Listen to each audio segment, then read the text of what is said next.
soo dhawaada saaxiibadeena YouTube. Filimkan waxa uu ku bilaabanayaa nin lagu magacaabo Dan.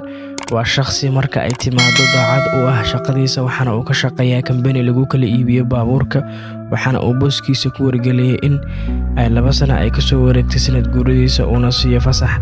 sidoo kale waxa uu asxaabta ay goobta ay ka wada shaqeeyaan uu u sheegay inuu geli doono fasax aan saa u badnayn. Dani intii uu ku guda jiray wadada waxa uu arkaa wiil yar waana uu salaamaa, balse si kadis ayuu gurigiisa u yimaadaa. xaaskiisana waxa lagu magacaabaa Jessica, gabadhiisana Nani, wiilkiisana Kali, wiilkiisana ugu yarna Max. balse gabadhiisa Nani ayaa aabaheed u sheegtay in ay bilaabi doonto jaamacadda, balse aabaheed waa uu u diiday inay bilowdo jaamacaddaas, waxaana uu ku wargeliyay waxa aad bilaabaysaa college. balse walaalkeed Kali ayaa ka maadaystay oona ku qoslay, waxaana uu u sheegay aabaheed inaysan dhiganayn jaamacaddaas, waxaana u sheegtay inay dhiganayso kuliyadda saxaafadda oo ay rabto inay ka dhigato jaamacadda. waxaana uu ku wargeliyay in magaaladaas dhan ay ka guuri doonaan ayna gelayaan safar. Nani ayadoo xanaaqsan waxa ay soo gashaa qolkeeda, waxaana ay fiirisaa waraaqaha dokumentigeeda ee college-ka. balse Kali waxa uu asagana aad u jecel yahay ciyaarista geemanka kala duwan, aabihiina waa uu la og yahay, waxaana uu mar walba u xiiseeyaa inuu ciyaaro geeman aad u kala duwan. intaas ka bacdi waxaa la tusayaa Jessica iyo Dan oo waqti goob lagu ciyaaro, waxaana xaaskiisa Jessica ay u sheegtay in uu geeyo dalxiis si ay uga baxaan magaalada tan. balse Danina waxay u ahayd jaaniskiisa keliya uu haysto, uuna ka sugayay xaaskiisa afkiisa.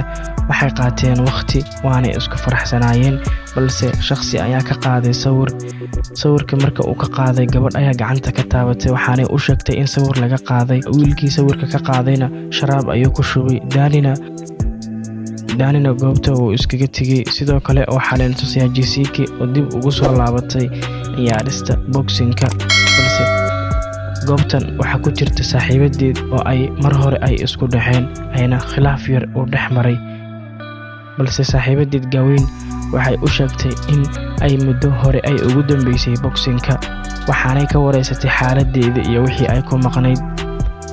Jessica iyo Gawina waxa ay ku wada qaateen waqti makhaayadda ku dhex taala boxing-ka, balse waxa ay siisaa tigid yar. intaas ka bacdi Dan iyo Maxi ee wiilkiisa ugu yar waxa ay soo galayaan supermarket-ka, waxaana soo weeraraya nin, balse waa uu iska caabinayaa. ugu dambayntana waa uu ka adkaanayaa.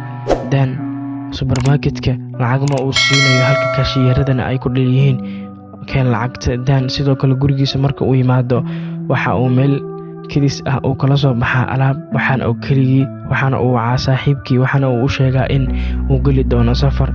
Dan waxa uu yimaadaa jaamacadda ay gabadhiisu ay rabtay, waxaana uu asxaabta u sheegay aysan dhigan doonin gabadhiisu jaamacadda tan uu u wado jaamacad kale. Dan iyo wiilkiisa Maxi markii ay ka soo baxaan waxay raadinayaan walaashiis Nani. sidoo kale waxaa loo sheegayaa wiilkiisa Max inuu qolkan uu ku ciyaaro geeminka uuna iska leeyahay, balse waxaa la socota walaashii Nani oo iyadana u warhaysa wiilka walaalkeed ah, waana uu ka maadeysanayaa. Jessica markan waxay ka shaqaynaysaa cusbitaal, waxaana ugu yimid Dan, waxaana uu sheegay in ay wada geli doonaan safarkooda dalxiiska ah, waxaana uu sheegay in ay ku wada farxaan ayna dejiyaan jawiga. balse Dan isla markiiba waxa uu yimid geeraj lagu hagaajiyo baabuurka, waxaana uu wacaa saaxiibkii, waxaana uu ku wargeliyay in uu baabuurkiisa uu u kaxeeyo xawli. balse Dan waxa uu damacsan yahay baabuurkiisa ku dhegsanaa inuu ugu dhajiyo saaxiibkiisa oo ay ka wada shaqayn jireen goobta lagu iibiyo baabuurta, waa shirkadda Dan sidoo kale waxaa jira rag asaga raadinaya, balse waxa ay wateen safarkooda asaga iyo 3diisa ciyaalka iyo xaaskiisaba.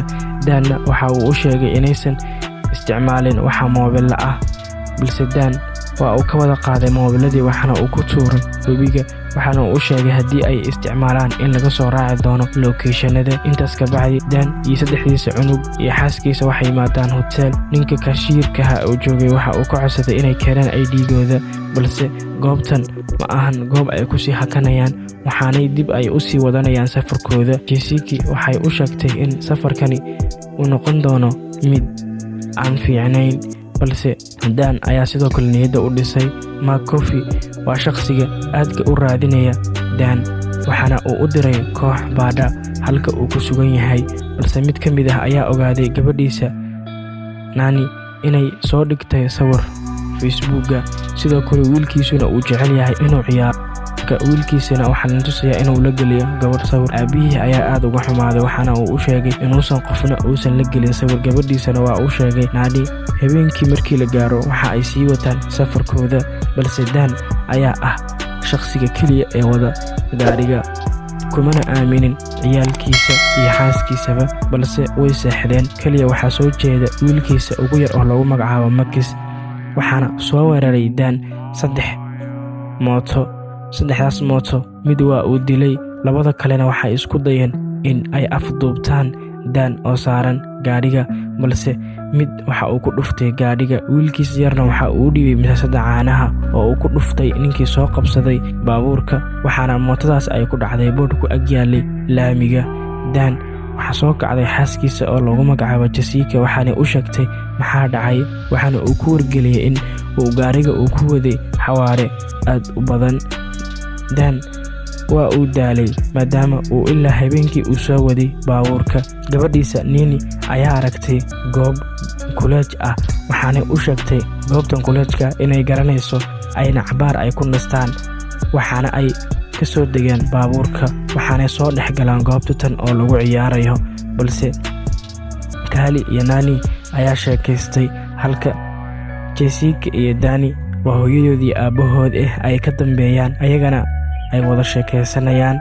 Balse Dan waxa ay fiiriyeen gabar ku boodaysa qori kuna ciyaaraysa. Dan taxadarkiisa aad ayuu u badan yahay maadaama uu arkay nin ku hadlaya taleefon oo wata boorso. Danna waxa uu isku dayay in uu ninkaas u tago uu soo xaal waraysto, maadaama asaga laftigiisa uu baqsan yahay. waxaana yimaadeen qolka shaybaarka. Ninkan odayga ahna waxa uu tusayaa waxa boorsada ugu jira, balse xaaskiisa ayaa ka soo dabagashay waa Jessica, waxaana uu ninkani u tusay in boorsada ay ugu jiraan galey, balse isla markiiba waxaa soo weeraray nin, waxaana uu ku tooray boorsadii. Ninkan soo weeraray Dan waxay isku dhex dagaalayaan qolka shaybaarka. Gabadhiisana Nani waxay u timaadaa gabar kale oo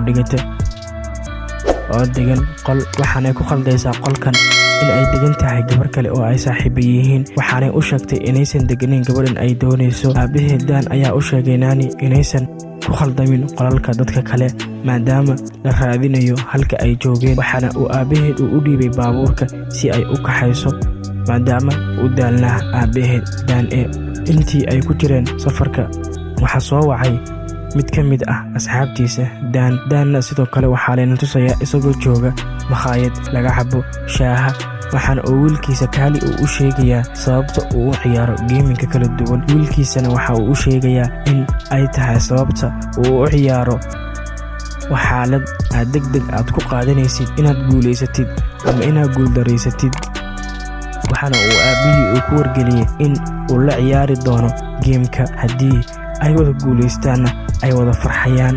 balse ugu dambeyn aabihii waa uu isku dayay inuu la ciyaaro wiilkiisa geeminkan oo aadka uu u jecel yahay. ugu dambeynna waa ay ku guuleysanayaan. sidoo kale waxaa la tusayaa Kali iyo Dan oo wada faraxsan, waxaanay dib ay ugu soo laabteen hoteelkii ay wada degnaayeen. waa Ayuub Baro oo idin leh waa inoo qaybta labaad ee muuqaalka. haddii ay tahay markii kugu horeysay aad soo booqato channelka noo saara subscribe.